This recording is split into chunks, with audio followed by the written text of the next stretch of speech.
di dalam melakukan pemeriksaan, saudara ahli, ada peraturan Kapolri nomor 10 tahun 2009 yang menjelaskan mengenai persyaratan pemeriksaan pada saat proses penyidikan termasuk dalam penggunaan poligraf. Dalam salah satu ketentuan pasalnya di pasal 13 diatur bahwa tes poligraf itu harus dilakukan terhadap si terperiksa dalam keadaan bebas, tidak dalam tekanan. Kemudian harus ada pemeriksaan medisnya, juga laporan psikologisnya. Baru bisa dilakukan tes. Dari proses itu, apabila proses itu tidak ditaati sesuai dengan ketentuan di peraturan Kapolri nomor 10 tahun 2009, apakah kemudian hasil poligraf bisa digunakan sebagai bukti yang sah untuk membuktikan di pengadilan? Mohon penjelasan dari A. Baik. Terkait dengan poligraf, saya kira ini sesuatu aspek yang masih perlu diperdebatkan lebih lanjut. Kenapa demikian? Apakah hasil poligraf itu, merupakan barang bukti atau alat bukti dia? Alat bukti dia.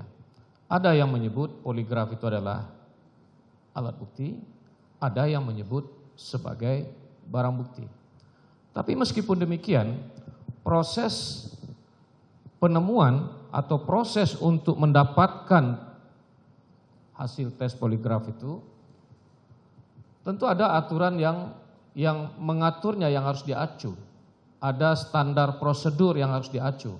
Seperti tadi saudara penasihat hukum menyebut ada Perkap Polri, Perkap Kapolri, yang mengatur tentang dengan cara bagaimana orang diperiksa. Kalau seandainya hasil yang diperoleh itu dengan cara-cara yang bertentangan dengan aturan hukum yang mengaturnya, maka tentu hasilnya itu tidak bisa diterima sebagai bukti. Kenapa demikian? Karena sesuatu yang diperoleh dengan cara-cara yang tidak benar, dengan cara-cara yang melawan hukum, maka itu tidak bisa diposisikan sebagai bukti di dalam perkara tersebut. Saya teringat sebuah teori yang sudah berlangsung atau sudah ditemukan sejak tahun 1920-an kalau saya tidak salah, dalam perkara pidana di Amerika. Saya lupa perkara pidana apa. Teori itu adalah teori the fruit poisonous tree. Teori buah dari pohon yang beracun.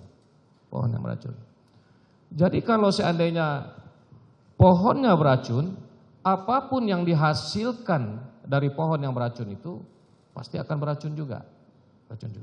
Sehingga dengan demikian, kalau ini kita kaitkan dengan proses penemuan alat bukti, kalau seandainya cara memperoleh alat bukti itu adalah sesuatu yang tidak benar, maka alat bukti itu adalah juga menjadi sesuatu yang tidak benar.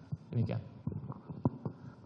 Boleh dilanjutkan sedikit, Prof. Konsekuensinya apa kalau kemudian itu menjadi alat bukti yang tidak benar dalam konteks mempertimbangkan nanti dalam pemidanaan? Konsekuensinya apa ini dalam?